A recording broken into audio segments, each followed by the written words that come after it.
Good morning students. आज हम आपके बीएससी सेकेंडरी की जो नेक्स्ट क्लास है उसके अंदर आपका जो नेक्स्ट लेसन है वो है डायरेक्ट और इनडायरेक्ट डेवलपमेंट की इंसेक्ट्स है। कीटों में प्रत्यक्ष और अप्रत्यक्ष परिवर्तन। देखो,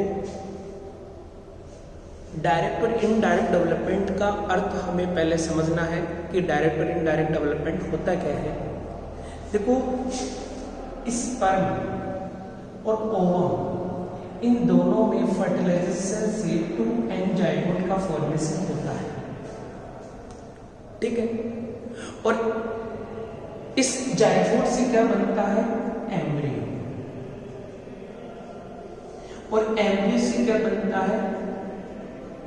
एडल्ट। और इस कंप्लीट जो क्रिया है इसको बोलते हैं हम डेवलपमेंट।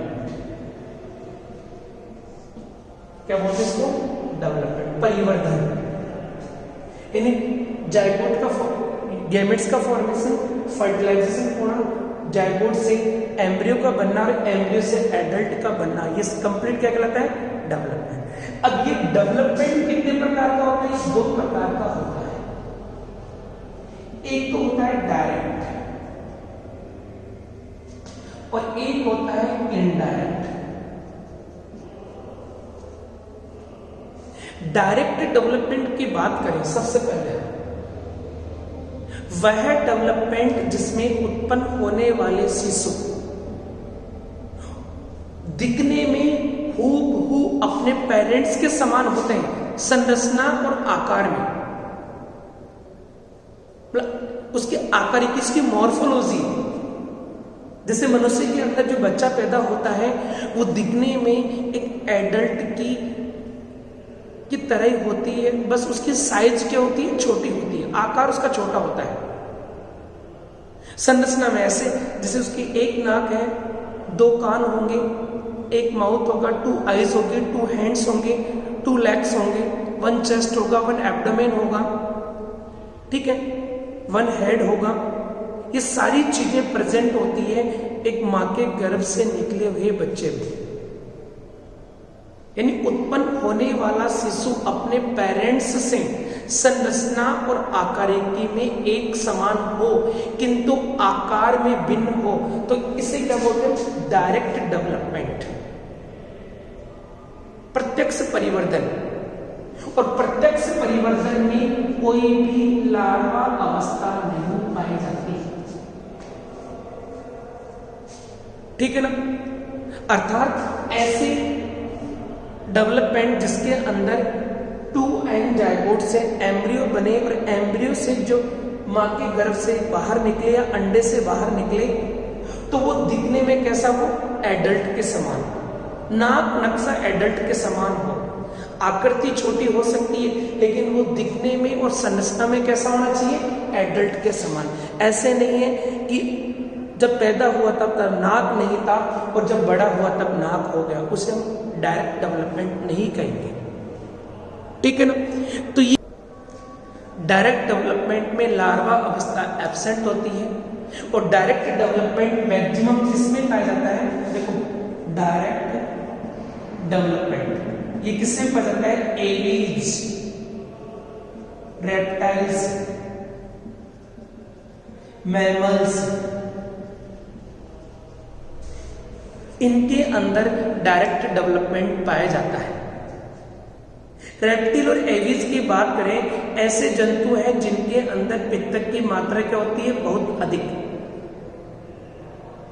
और उनको किसी अन्य डेवलपमेंट की आवश्यकता नहीं होती है। मैमल्स की बात करें तो बच्चे जो मां के गर्भ में मैमल्स में जो बच्चा होता है उन अंडों में पित्त की मात्रा तो कम होती है, लेकिन वो बच्चे अपना पोषण प्लेसेंटा के थ्रू कर लेते हैं, ठीक है। क्योंकि जो मैमल्स होते हैं वो अधिकांश मैमल्स अंडे नहीं देते, तो अपने शरीर में ही भ्रूण का पोषण करते हैं और परिवर्तित होने वाले भ्रूण को प्लेसेंटा से मां के गर्भ से जुड़ा होता है। डायरेक्ट डेवलपमेंट के शरीर के जंतुओं में भी पाया जाता है, इनवर्टिब्रेट्स में पाया जाता है। जैसे कुछ पंखहीन कीट में डायरेक्ट डेवलपमेंट पाया जाता है, जिनके पंख नहीं पाए जाते, उनमें अंडे से सीधे वयस्क के समान लघु कीट, छोटे शॉर्ट इंसेक्ट उत्पन्न होते हैं और वो धीरे धीरे एडल्ट अवस्था प्राप्त कर लेते हैं। और जो डायरेक्ट डेवलपमेंट होता है उसमें किसी प्रकार की कोई भी मेटामॉर्फोसिस की क्रिया नहीं पाई जाती। अब बात करते हैं हम इनडायरेक्ट डेवलपमेंट। वह डेवलपमेंट जिसमें भ्रूण से संरचना और आकारिकी से भिन्न प्रकार की संरचना उत्पन्न हो, लेकिन बाद में वयस्क अवस्था में बदल जाता है, इसे इनडायरेक्ट डेवलपमेंट कहते हैं। वह डेवलपमेंट जिसमें भ्रूण से संरचना और आकारिकी में भिन्न प्रकार की संरचना उत्पन्न हो एडल्ट से, लेकिन वो धीरे धीरे वो एडल्ट के समान बदल जाता है, उसे हम इनडायरेक्ट डेवलपमेंट कहते हैं। और जो इनडायरेक्ट डेवलपमेंट है इसमें परिवर्तन की कई अवस्थाएं पाई जाती हैं, मध्यवर्ती अवस्थाएं पाई जाती है, जैसे लार्वा, प्यूपा, निम्फ, ऐसी कई प्रकार की अवस्थाएं पाई जाती हैं। इनमें क्या पाई जाती है? लार्वा, प्यूपा, निम्फ, ये मध्यवर्ती अवस्थाएं होती हैं। यानी एम्ब्रियो से एडल्ट के अंदर बदलने के बीच में, एम्ब्रियो से एडल्ट में बदलेगा तो पहले एम्ब्रियो लार्वा कहलाएगा, लार्वा से वो प्यूपा में कन्वर्ट होगा, ऐसे फिर वो एडल्ट में कन्वर्ट होगा। तो ये दो मध्यवर्ती अवस्थाएं हैं, तो इसे हम डायरेक्ट डेवलपमेंट न कहकर इसको क्या कहेंगे? हम इनडायरेक्ट डेवलपमेंट। और इन मध्यवर्ती अवस्थाओं से एडल्ट अवस्था में बदलने के लिए इनमें कुछ बदलाव होते हैं, और उस बदलाव को क्या बोलते हैं? उस क्रिया को बोलते हैं मेटामॉर्फोसिस, कायांतरण, शरीर में अंतरण आना। जैसे मेंढक की बात करें, मेंढक का जो लार्वा होता है वो मछली के समान होता है, अतः मेंढक में इनडायरेक्ट डेवलपमेंट पाया जाता है, क्योंकि उसमें उस लार्वा को क्या बोलते हैं? Tadpole larva. ठीक है ना। अब बात आती है अपने कि कीटों में इनडायरेक्ट डेवलपमेंट होता है, वो दो प्रकार का होता है। एक तो होता है अर्धकायांतरण, एक तो होता है अर्धकायांतरण। कुछ कीटों में परिवर्तन, जैसे सिल्वर फिश में के समान प्रत्यक्ष परिवर्तन नहीं पाया जाता, नहीं ही पूर्ण परिवर्तन पाया जाता है। देखो, ना तो डायरेक्ट पाया जाता और ना कंप्लीट इनडायरेक्ट डेवलपमेंट पाया जाता। उस प्रकार के इनडायरेक्ट डेवलपमेंट को बोलते हैं हम अर्धकायांतरण। क्या बोलते हैं? अर्धकायांतरण, हेमी मेटाबॉलिक मेटामॉर्फोसिस। ठीक है ना। तो ये देखो, हम अर्धकायांतरण की बात करें,